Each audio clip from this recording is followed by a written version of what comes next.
You should. The finals go off at about 1, maybe 1:30 at the Calumet Fieldhouse.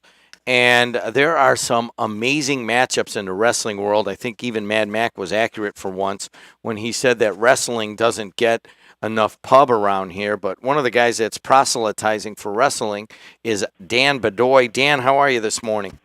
Good. How are you doing, Jim? Pretty exciting time of the year for wrestling heads, huh? Yeah, it's picking up. It's at full steam, actually. It's at full steam. You got some big ones coming up here. Of course, you had the EC and Calumet sectionals last week, and now we're going into the regionals. And why don't we just go straight on through some of the weight classes? How's that sound? Yeah, sounds good. All right, let's go to 106. Let's start right there. I know Martin Cruz out of Maryville is looking to get into the finals. You got a good guy out of Portage there too. Yeah, both these guys are, young kids who've been in it for a while, and they're starting to make their name. Haskins is really starting to come around. I think he was still figuring it out in the beginning of the year, but this past weekend he looked tough. He looking like he's going to be the guy to beat. All right, in 113, you got one of the Maldonados as a freshman coming in, and you've also got another tough Portage wrestler. Yeah, this is actually going to be a rematch of the DAC finals, and Jacob Maldonado is actually Dave Maldonado, the head coach at Maryville's son. So he's a freshman. Again, he's another kid who in the beginning of the year was, figuring things out, the high school game, and now that he's coming into the regional, he's really looking tough. So I'm looking forward to that match. Yeah, and of course, we're talking about fictional matchups because there's no guarantee that number one and number two are going to make it to the finals. But at least we'll, put some of the more notable wrestlers in each weight class. Let's go to 120. What do you got? This is going to be another barn burner.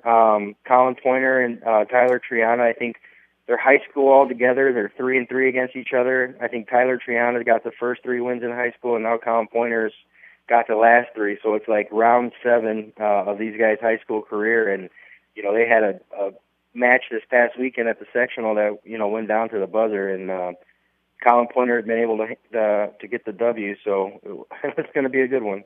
126 is loaded this year. Yeah, no, it's tough. You got Michael Della Pena from Maryville. He's the one rounded out at the top. But you got some up-and-coming hungry guys. You got Keith Hernandez from Griffith, who's a kid I coached for several years, and then Reese Rodriguez from Morton. He's been another kid who's looking to break through and get to that next level. So it'll be interesting. De La Pena comes in at 27-2, and Keith Hernandez out of Griffith coming in at 22-6, and Reese Rodriguez out of Morton at 33-5. That will especially be a really good matchup if you guys are going to get out there and you're thinking you're going to get there at 145 and miss the lighter weights. You're not going to want to miss that one. Let's go over to now. Now is at 132 is where Reitz is wrestling. Is he still undefeated? Yeah, he's just looking. I mean, he's looking pretty unstoppable. Obviously I'm biased too because I've coached him the last 3 years, but I mean everybody's been saying it. I think he's in his senior year. He's been to the top. He was champ as a freshman. Last year was a runner-up, and I think in his mind, he's not going to let anything stop him to get that championship this year. So I mean, you're starting to see it. I mean, he's confident and he's strong. He hasn't really had any tough matches. I mean, he had Miguel Prado, who he's going to probably see again in the regional final, but he handled him pretty handedly. And where's Reitz looking at going? Reitz signed with Duke University. Yeah, that's right. He's Duke. Yeah, that's right. So there you go. If you guys want to see a very nationally classed wrestler, you're going to come out and see Jeremiah Reitz at 132. All right, let's move on. 138. What do you got? You got another undefeated guy at 138, right? Let me see. This match, it was at the sectional. It was like a 20-minute drag out. That was Black versus Rumpf, right? Yeah, that's right. Okay. This was an entertaining match at the sectional. I'm really looking forward to watching it again. Brendan Black, he's undefeated, ranked number 1 in the state, 20-0. Coming back, he was out for a couple weeks due to an injury, so he's, I think, in his second week back. But Chris Rumpf, he's hungry, he's fast, he's athletic, and it was a really, really, really interesting entertaining match. I mean, the whole crowd was on their feet. I mean, they were pushing people back off the mat because everybody just was, storming to the mat. It was nuts. And Brendan Black and Chris Rumpf, if indeed that happens again at number 1 and number 2, maybe another one of the premier matchups. Hey, 145. I can't believe that Jason Crary weighs 145. I remember him as a little kid, but now he's a senior wrestling kind of one of the middleweights right now. He comes in at 29-2 for Munster, and he's number 1. But Casper McIntosh out of Portage actually only has one loss at 29-1.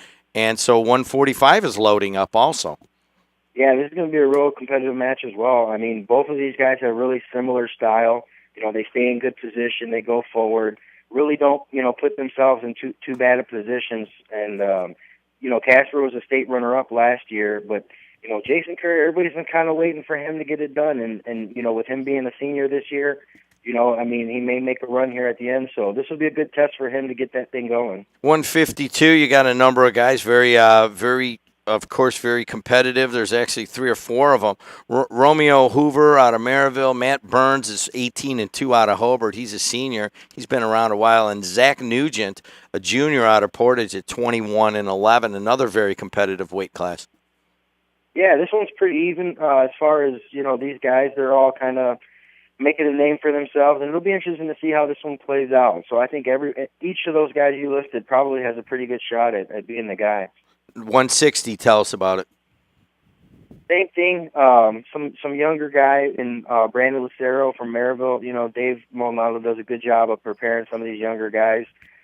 Drake's been around again too, so we'll see what happens. But yeah, pretty evenly matched there as well. Right around the corner here, Jamari Washington, a junior, coming out of Gavitt into 170. He'd like to do well. He's coming in at 30-3, but once again, you got a pretty evenly matched weight class at 170. You've got Ishmael Cornejo out of Portage, and you got Zach Fattori out of Hobart. He comes in at 29-2. So if Jamari's going to do anything, he's going to have his hands full.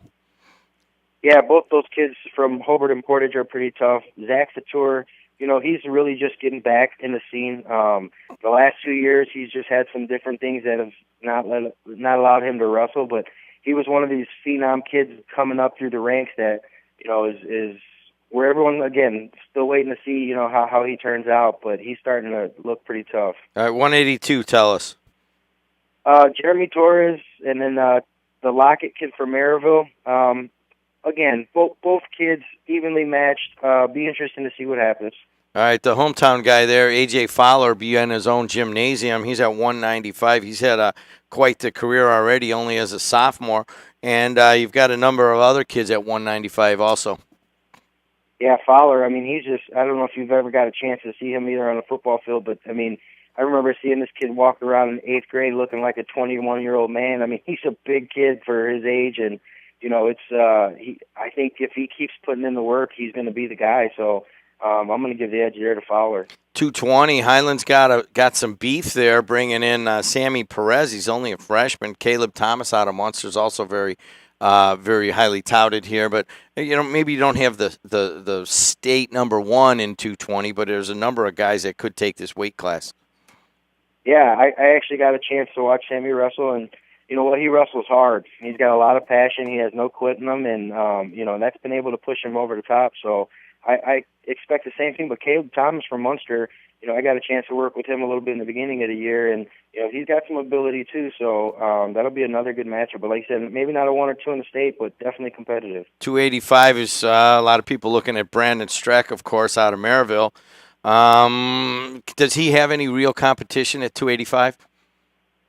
He's really starting to come into his stride.